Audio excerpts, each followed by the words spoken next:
સુરતમાં ફરી સામે આવ્યો અસામાજિક તત્વોનો આતંક। વેસો વિસ્તારમાં યુવકને માર મારતો વિડિયો વાયરલ થયો છે। અસામાજિક તત્વોએ જાહેરમાં જ યુવકને પટ્ટાથી માર માર્યો। જૂની અદાવતને લઈને બે જૂથ વચ્ચે મારામારી થઈ। આંબેડકર નગરમાં ધોળા દિવસે બે જૂથો વચ્ચે હિંસક અથડામણ। જાહેરમાં જ પટ્ટાબાજી અને પથ્થરમારો। સ્થાનિકો અને રાહદારીઓમાં ભારે ફફડાટ ફેલાયો। બંને પક્ષના લોકો એકબીજા પર લાકડીઓ, પટ્ટા અને પથ્થરો વડે હુમલો કર્યો। वीडियो वायरल थता पोलीस हरकत में आई। विस्तार में पोलीस द्वारा पेट्रोलिंग वधारवामां आव्युं। अधिकारीओए नागरिकोने अफवाओथी दूर रहेवा अने शांति जाळववा अपील करी। संवाददाता कीर्तेश जोड़ाई गया है वधु जानकारी साथे। कीर्तेश, वेसो विस्तारमां शुं बन्युं? बिल्कुल वेसु विस्तारनी आ घटना है ज्यां आंबेडकर नगर में धोळा दिवसे असामाजिक तत्वों बेफाम बन्या हता। खास करीने लाकडाना पटका, पट्टा वडे एकबीजाने मार मारता होय तेवी घटना जाहिर में बनवा पामी थी। जो कि आ समग्र घटना वीडियो सोशल मीडिया में वायरल थवा पाम्यो छे। कही शकाय कि थोड़ा दिवस पहला आज विस्तार में केटलाक असामाजिक तत्वों द्वारा सोसायटी में एक युवक पर जीवलेण हुमलो करवामां आव्यो हतो। स्थानिक लोकोए पोलीस स्टेशननो घेराव कर्यो हतो। पोलीस द्वारा आरोपीओनो सरघस काढवामां આવ્યું હતું। પણ તે છતાં પણ આ વિસ્તારના લોકો સુધરતા નથી અને હવે આ જ વિસ્તારમાં રહેતા લોકો આમને સામને થઈ ગયા હતા। જાણે આવા અસામાજિક તત્વોને પોલીસનો ડર નથી રહ્યો તેવા દ્રશ્યો સામે આવ્યા હતા। હિંસાત્મક દ્રશ્યો જે રીતે સામે આવ્યા છે કે એકબીજાને છૂટા પથ્થર, લાકડી અને પટ્ટા વડે જાહેરમાં માર મારતા જોવા મળી રહ્યા છે। આભાર કીર્તેશ જાણકારી આપવા માટે।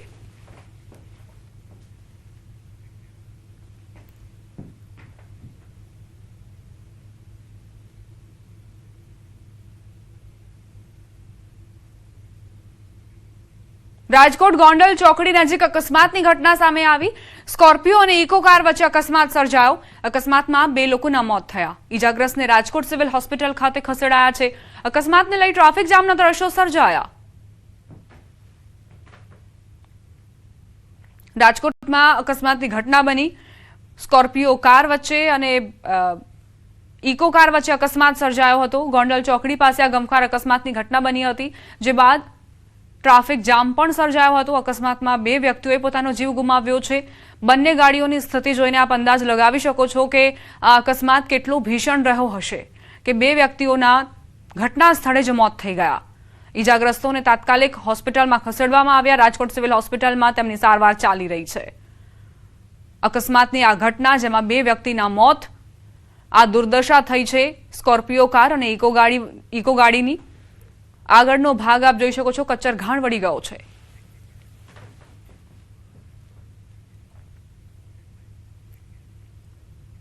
બુટલેગરો દારૂ છુપાવવા માટે અવનવા કિમિયા અપનાવી રહ્યા છે। એવો જ વધુ એક કિસ્સો જૂનાગઢથી સામે આવ્યો। જૂનાગઢ ક્રાઇમ બ્રાન્ચે ફિલ્મી સ્ટાઇલમાં ચાલી રહેલી આવી જ એક હેરાફેરીનો પર્દાફાશ કર્યો। સાંકડીધાર હાઈવે પર જૂનાગઢ ક્રાઇમ બ્રાન્ચે વોચ દરમિયાન એક લક્ઝુરિયસ ડસ્ટર કારને આંતરી હતી। કારની તપાસ કરતા અંદર બનાવેલા ગુપ્ત ચોરખાનામાંથી મોટી માત્રામાં વિદેશી દારૂનો જથ્થો મળી આવ્યો। પોલીસે દારૂની 363 બોટલ કબજે કરીને ભરતવાજા અને મયુર મોકરિયા નામના બે આરોપીઓને ઝડપી પાડ્યા છે। પોલીસે દારૂનો જથ્થો, લક્ઝુરિયસ કાર અને મોબાઈલ ફોન સહિત કુલ 5,60,534નો મુદ્દામાલ જપ્ત કર્યો છે। આ દારૂ ક્યાંથી આવ્યો અને કોને સપ્લાય થવાનો હતો તે દિશામાં પણ પોલીસે તપાસ શરૂ કરી છે। ધોરણ 12 વિજ્ઞાન અને સામાન્ય પ્રવાહનું પરિણામ જાહેર કરાયું। વિદ્યાર્થીઓ અને વાલીઓમાં ખુશીની લહેર। એકબીજાને મીઠાઈ ખવડાવી પોતાની વ્યક્ત કરી ખુશી। ઢોલ નગારાના તાલે ગરબા રમીને ઉજવણી કરતા જોવા મળ્યા વિદ્યાર્થીઓ અને વાલીઓ।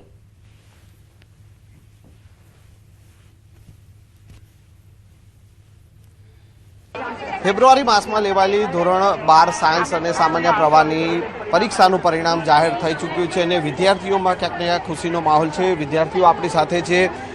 શું નામ છે તમારું? ધોરણ 12 સાયન્સ કર્યું? જી, મારું નામ રુદ્ર મોદી છે। હું ધોરણ 12 સાયન્સ બી ગ્રુપ મેડિકલનો વિદ્યાર્થી છું। મારા પર્સન્ટેજ 92.28 છે અને પર્સન્ટાઇલ 99.55 છે। કે એવું કહી શકું છું કે consistency is the key of success. Consistent રહેશો તો જ સક્સેસ મળશે। પહેલા જ દિવસથી થોડું કરશો ને તો આપણે સક્સેસ મળી શકે છે। બિલકુલ। તો આ છે વિદ્યાર્થીઓને જે પ્રકારે પરિણામ આવી રહ્યું છે, વિદ્યાર્થીઓમાં ખુશીનો માહોલ છે। વિદ્યાર્થીઓ જે પ્રકારે પરિણામ જે મુકાઈ રહ્યું છે, શું પરિણામ આવ્યું છે, શું કે મારે 96% આવે છે અને એચબીકેનો બહુ જ સપોર્ટ હતો, એટલા એના માટે જ હું આ ગોલ અચીવ કરી શકી. અને મારે બીએમાં અને સ્ટેટમાં 100માંથી 100 છે. 12મા ધોરણમાં મેં A1 ગ્રેડ પ્રાપ્ત કરે છે, 92% મેં મેળવ્યા છે. જોઈ શકો છો કે વિદ્યાર્થીઓનું જે પરિણામ આવી રહ્યું છે, સ્કૂલ જે છે, જે સ્કૂલના સત્તાધીશો છે તેઓ પણ ખુશી અનુભવી રહ્યા છે અને વિદ્યાર્થીઓનું મોં મીઠું કરાવી રહ્યા છે. પરિવારમાં પણ ખુશીનો માહોલ છે. શું નામ છે બેટા, શું પરિણામ? ચૌહાણ ધ્રુવી નામ છે મારું ને 12થમાં ભણું છું અને મારા ઘરની પરિસ્થિતિ બહુ સામાન્ય છે અને મારા મમ્મી પપ્પા બંને મજૂરી કરે છે, મને ભણાવી છે. 10મામાં 89% આવ્યા હતા, 1% માટે મારું A1 ગ્રેડ રહી ગયું હતું, પણ મેં પપ્પાને પ્રોમિસ કર્યું હતું કે હું 12મામાં લાવીને રહીશ અને મેં પપ્પાનું સપનું સાકાર કર્યું. સ્કૂલ તરફથી બી મહેનત સારી એવા સાહેબો કરાઈ અને બેબી બી મારે ભણવામાં આવી હોશિયાર છે, એ બી રાત દી મહેનત કરી છે. સાહેબે જેમ ગાઈડલાઈન આપી મહેનત કરી છે અને સારું પરિણામ આવે. બહુ બહુ આભાર સ્કૂલ.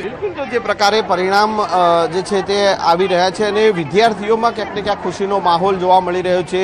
જે પ્રકારે તેઓએ જે મહેનત કરી હતી, ધોરણ 12 સામાન્ય પ્રવાહ અને સાયન્સનું જે પરિણામ જાહેર થઈ રહ્યું છે અને એ ઓનલાઈન જે વિદ્યાર્થીઓ આ પરિણામ મેળવી રહ્યા છે અને જે પ્રકારે પરિણામ વિદ્યાર્થીઓ જોઈ રહ્યા છે, પરિવારમાં વિદ્યાર્થીઓમાં ખુશીનો માહોલ છે અને હાલ આપ જે જોઈ શકો છો કે ક્યાંક ને ક્યાંક ઢોલ નગાડા સાથે સ્કૂલમાં પણ એ આનંદ અને ઉત્સવ જે છે તે ઉજવાઈ રહ્યો છે અને એક માહોલ જે છે તે ઉજવણીનો માહોલ અત્યારે જોવા મળી રહ્યો છે. કેમેરામેન ખેંગાર રાઠોડ સાથે સંજય ટાંક, ન્યૂઝ 18 ગુજરાતી, અમદાવાદ. આજે ધોરણ 12 સામાન્ય પ્રવાહનું પરિણામ જાહેર થતા રાજકોટમાં 3 વિદ્યાર્થીઓની સંઘર્ષભરી સફળતાની કહાની સામે આવી, જે સૌને ભાવુક બનાવી દે તેવી છે.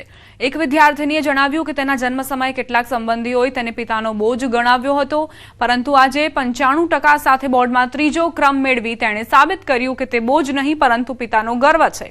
બીજી તરફ ગેરેજમાં મજૂરી કરતા પિતાની દીકરીએ 99.99% સાથે બોર્ડમાં પ્રથમ સ્થાન મેળવી સંઘર્ષને જીતમાં ફેરવ્યું છે અને હવે કલેક્ટર બનવાનું સપનું ધરાવે છે. ત્રીજી વિદ્યાર્થીનીએ પણ પરિવારની પરિસ્થિતિ જોઈને મહેનત કરીને ઉત્તમ પરિણામ મેળવ્યું. આ તમામ વિદ્યાર્થીનીઓએ સાબિત કર્યું છે કે પરિસ્થિતિ કંઈ પણ હોય, મહેનત અને આત્મવિશ્વાસથી મોટી સફળતા મેળવી શકાય છે અને સરકારી શાળામાં અભ્યાસ કરીને પણ તેજસ્વી પરિણામ હાંસલ કરી શકાય છે.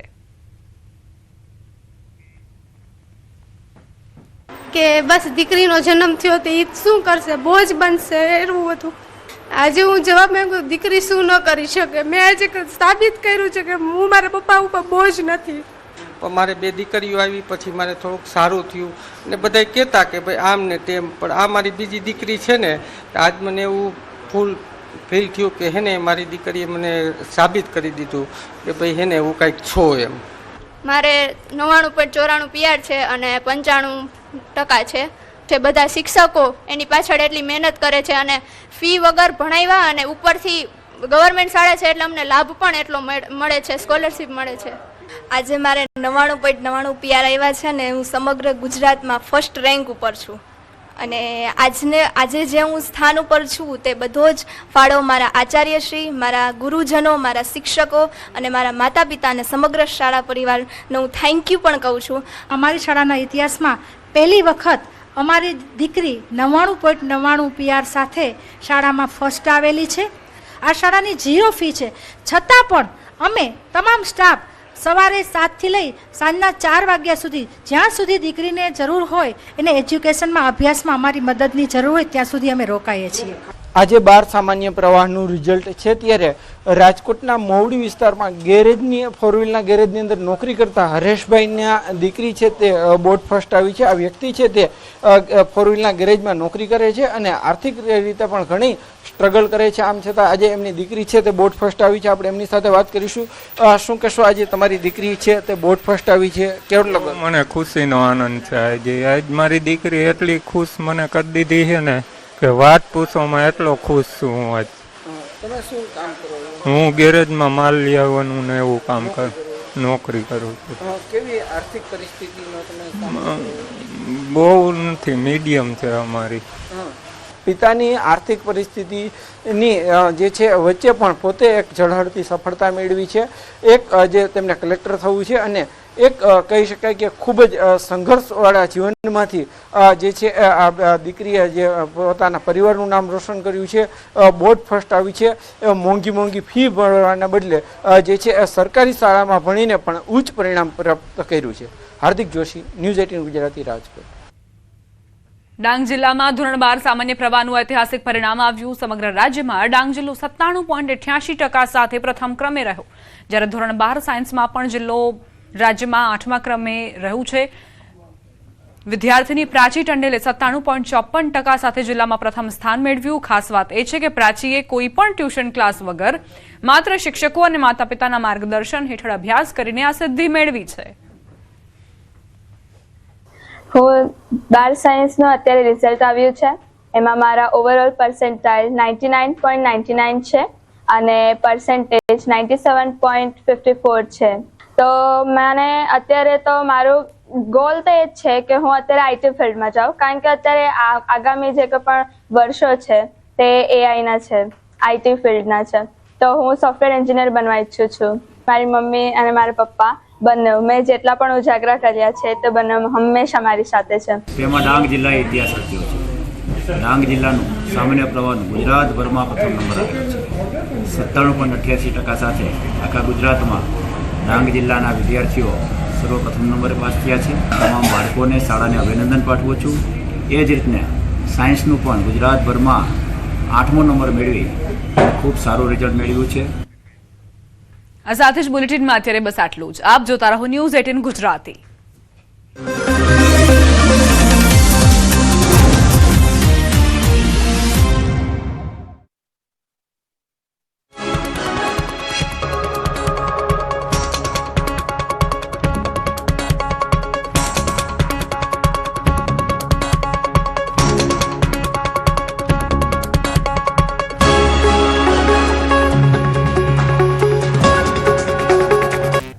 તો જે રીતે આંકડાઓ હાલમાં આવી રહ્યા છે, સૌથી પહેલા આપણે એ પણ જણાવી દઈએ કે જે હવે અપડેટેડ આંકડા છે, આસામની અંદર 99 બેઠક પર ભાજપ જે છે તે જીત તરફ જોવા મળી રહ્યું છે. ભાજપ એકલા હાથે 70 થી વધુ બેઠક લઈને આવ્યું છે. કોંગ્રેસ અહીંયા આગળ નામો નિશાન જે છે તે મીઠતું તે માટે જોવા મળી રહ્યું છે, કારણ કે અહીંયા એકમાત્ર એવી પાર્ટી હતી કોંગ્રેસ કે જે ભાજપને ટક્કર આપી શકે તેવું હતું, પરંતુ વિપક્ષમાં બેસવા